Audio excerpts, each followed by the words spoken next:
여러분 안녕하십니까? 17명의 사상자를 낸 광주광역시의 건물 붕괴 사고는 안전불감증이 불러온 인재일 가능성이 커졌습니다.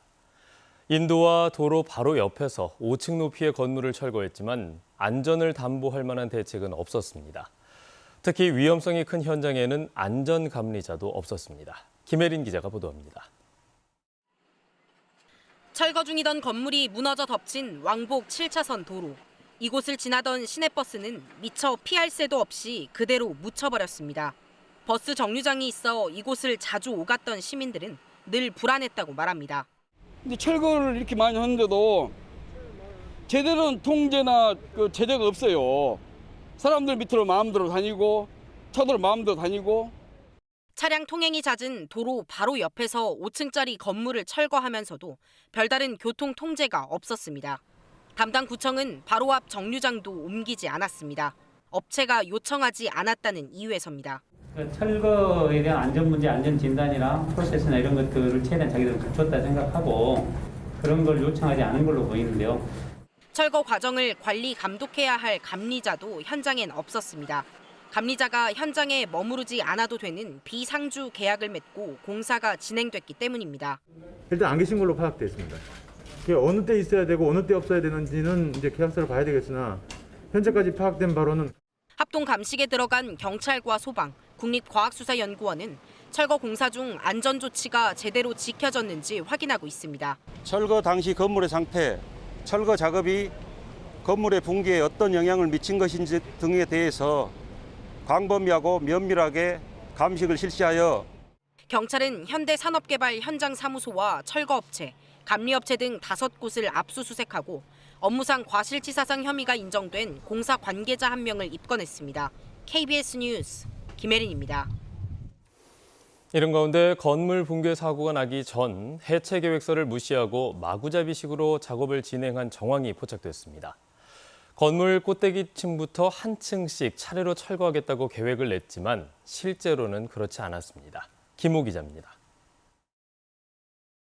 5층짜리 건물이 붕괴되기 전 모습입니다. 건물 3층 높이까지 쌓인 토사 위에서 중장비가 건물 중간층 안쪽을 부수고 있습니다. 재개발 조합 측이 담당 구청에 낸 해체 계획서 내용과는 다른 철거 방식입니다. 해체 계획서에는 5층부터 한 층씩 이른바 톱다운 방식으로 3층까지 철거를 마친 뒤 1, 2층을 철거하는 걸로 되어 있습니다. 건물이 균형을 잃고 무너지는 것을 막기 위해 위에서 아래로 한 개 층씩 차례로 철거하는 계획을 제출했지만 실제로는 층을 구분하지 않고 철거 작업을 진행한 정황을 보여줍니다. 5층부터 모조리 차례대로 뜯어내는 작업을 했을 텐데 그렇지 않고 기사가 건물 반쪽, 뒤쪽만 먼저 뜯고 앞쪽 도로 쪽은 그대로 놔뒀거든. 그러면은 건물 하중의 불균형이 도로 쪽으로. 그래서 무너진 거죠. 철거 공사가 계획보다 빠르게 진행된 정황도 드러났습니다. 조합 측이 낸 계획서에는 무너진 건물을 포함해 일대 건물 12채를 6월 말까지 해체하겠다는 계획이 담겨 있습니다. 하지만 사고 전까지 불과 2주 만에 한 채만 남겨놓고 건물 11동을 다 해체했습니다. 건물 한 채를 해체하는 데 이틀이 걸리지 않은 셈입니다. 사고가 난 재개발 현장에서는 그동안 건물 550여 채가 철거됐지만 구청 측의 공식적인 현장 점검은 단 한 번도 없었습니다. 감리가 모든 현장 전반적인 안전 대책이나 철거 방법 모든 내용에 대해서 감리 업무가 돼 있거든요. 무리한 철거 의혹에 대한 철거업체 측의 입장이 나오지 않는 가운데 경찰은 압수한 자료를 분석해 사고의 원인과 사업 추진 과정에 불법성이 있는지 수사하고 있습니다. KBS 뉴스 김호입니다.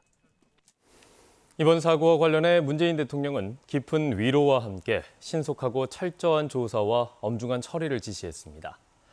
사고 현장을 방문한 김부겸 총리를 비롯해 여야 정치권도 한 목소리로 희생자를 애도하면서 사고 관련자에 대한 처벌을 촉구했습니다. 보도에 이성각 기자입니다.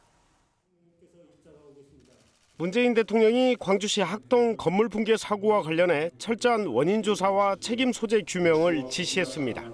문 대통령은 해체 공사 주변의 안전 조치와 작업 중에 안전관리 규정과 절차가 준수되었는지 확인하라고 지시했다고 박정미 청와대 대변인이 서면 브리핑을 통해 밝혔습니다. 또 다시는 이러한 사고가 발생하지 않도록 보완 대책을 관련 부처와 합동으로 마련할 것도 지시했습니다.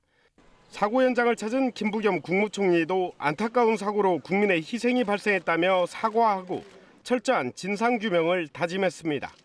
이런 어찌 보면 원시적인 수준의 사고에서 안타까운 국민의 희생이 왔다는 이 부분에 대해서 저희들이 철저하게 다시 밝혀내겠습니다. 현장을 찾은 여야 정치권도 희생자들에 대한 애도와 함께 재발 방지 대책 마련을 촉구했습니다.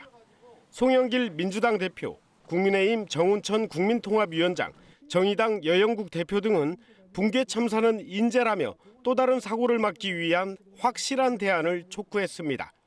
민주당 대권 주자인 이낙연, 정세균 전 총리도 각각 현장을 방문해 유가족을 위로하고 책임 소재 규명과 재발 방지에 대해 목소리를 높였습니다. KBS 뉴스 이성각입니다. 이번 사고에 안타까운 사연들이 알려지면서 주위를 안타깝게 하고 있습니다. 가슴 아픈 사연을 김영찬 기자가 전해드립니다. 무너져 내린 건물 더미에 형체도 알아볼 수 없을 만큼 부서진 버스. 60대의 한 어머니는 집 인근 식당에 일하러 가기 위해 이 버스에 올랐다가 돌아올 수 없는 길을 떠났습니다. 이날은 아들의 생일날. 미역국 끓여놨으니 먹으라고 아들과 전화 통화한 게 마지막 인사였습니다. 어머니가 이제 형님한테 이제 생일 축하한다고 밥 차려놨다고 먹으라고 그렇게 전화를 하신 것 같긴 하더라고요. 갑작스런 사고 소식을 듣고 건물 붕괴 현장에 달려왔던 어머니. 내 아들이 아닐 거라며 애타게 찾았지만 끝내 싸늘한 죽음으로 돌아온 외동 아들을 마주해야 했습니다. 사고 희생자 가운데 나이가 적은 17살 고교생 이모군은 비대면 수업 일에 동아리 후배를 만나러 학교를 찾았다가 참변을 당했습니다. 우리 조카도 이 아들. 아버지가 저놈만 보고 살지. 저놈만 보고 오직 세상에 이런. 매몰된 버스는 부녀의 생사를 갈라놓았습니다. 버스 앞자리에 앉은 아버지는 사고 직후 구조됐지만 버스 뒤쪽에 있다가 뒤늦게 구조된 딸은 끝내 숨진 채 발견됐습니다. 친구는 갑작스런 슬픈 소식에 말을 잇지 못했습니다. 부모님 항상 이제 만나면 부모님 얘기하면서 우리 어머니께서 뭐 이런 일 하시고 자기가 그래서 좀 더 잘해야 되는데 잘 도와드려야 되는데 그러지 못한 것 같아서 항상 죄송하다 그런 얘기 하기도 하고. 하루아침에 가족 끝을 떠난 희생자들을 추모하는 합동 분향소엔 시민들의 발길이 이어졌습니다. KBS 뉴스 김영찬입니다. 건물 붕괴 사고가 일어난 광주시 동구에서는 불과 2달 전에도 리모델링을 하던 주택이 무너지는 사고가 있었습니다. 2년 전에 일어난 서울 잠원동 건물 붕괴 사고와도 닮아 있습니다. 이런 사고가 날 때마다 대책들이 나왔지만 이번에도 사고를 막지는 못했습니다. 보도에 손준수 기자입니다. 건물 붕괴 사고가 일어난 광주 동구에서는 불과 2달 전에도 비슷한 사고가 있었습니다. 한옥을 고치다가 집이 무너져 작업자 2명이 깔려 숨진 겁니다. 광주광역시가 내놓은 대책은 공사장 안전관리를 강화하라는 공문을 각 구청에 보내는 것이었습니다. 계림동 주택 붕괴 사고 이후 우리 시는 건설 현장을 철저하게 관리 감독하도록 4차례에 걸쳐 공문으로 지시했음에도 이런 사고가 발생하게 되어 참으로 안타깝습니다. 하지만 담당 구청은 공사장 현장 점검을 하지 않고 주민센터에 순찰 요청을 하는 걸로 대신했습니다. 저희들이 이제 이 넓은들을 다 커버를 못해요. 저게 또 어떻게 보면은 이 현장을 촘촘하게 한 데를 그쪽 다니면서 장로 순찰할 때도 좀 해주라고 했고. 2년 전 서울 잠원동에서 예비 신부의 목숨을 앗아간 건물 붕괴 사고. 이후 철거 현장의 건물 붕괴 사고를 막자며 철거 계획서 제출을 의무화하는 건축물 관리법이 생겼지만 사고는 반복됐습니다. 감리자 상주를 의무화하는 등 안전관리 규정이 미비했기 때문이라는 지적이 나옵니다. 지금 작년 5월 달에 신고제에서 허가제로 바뀌었거든요. 그렇지만 아직도 법은 조금 10층 이상이거나 5,000 제곱미터 이상인 경우에만 굉장히 잘 되어 있고 나머지 지금 이번 건물처럼 5층짜리 건물들은 안전 사각지대거든요. 전문가들은 대규모 재개발과 재건축 사업이 이어지는 상황에서 같은 사고가 되풀이되지 않기 위해선 법에 사각이 없는지 다시 한번 점검할 필요가 있다고 강조합니다. KBS 뉴스 손준수입니다.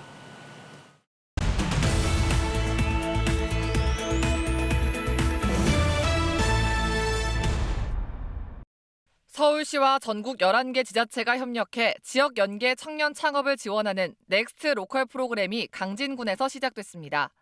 이에 따라 12개 팀 18명의 청년들은 2달 동안 강진에 머물면서 화훼와 관광 그리고 청자 등 강진군의 다양한 지역 자원과 관련된 사업 아이디어 개발을 통해 사업화에 나설 예정입니다. 영암군의 특화 작목인 무화과의 냉해 피해가 재배 면적으로 85%에 이르는 가운데 영암군이 무화과 피해 현장을 방문한 박영범 농림축산식품부 차관에게 국비 290억 원을 요청했습니다. 영암군은 무화과 농가의 대부분이 노지 재배를 하고 있어 겨울철 한파 피해에 지속적으로 노출될 수밖에 없다며 예방할 수 있는 지원 사업이 절실하다고 강조했습니다. 구례군이 충남 태안군의 공익재단법인 천리포 수목원과 생태도시 구축 및 구례 수목원의 발전을 위한 업무 협약을 체결했습니다. 양측은 상호 협력 체계를 구축해 식물자원 보전과 수집 그리고 수목원에 대한 관리와 기술 등에 대한 교류를 약속했습니다.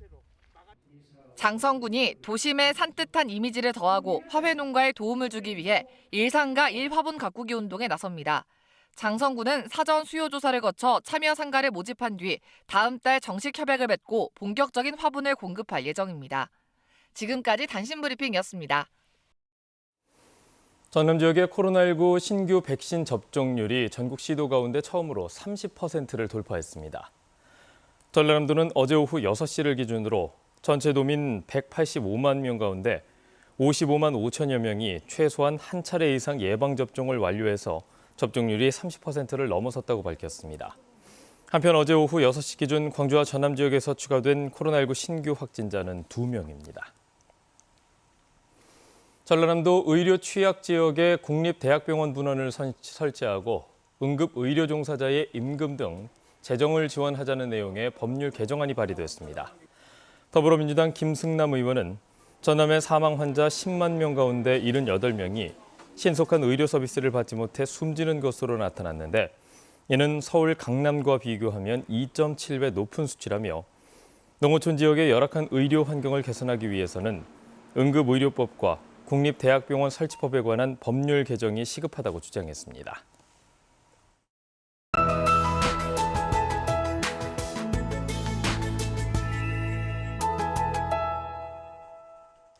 밤사이 많은 비가 쏟아졌습니다. 대부분 지역에 호우특보가 내려지기도 했는데요.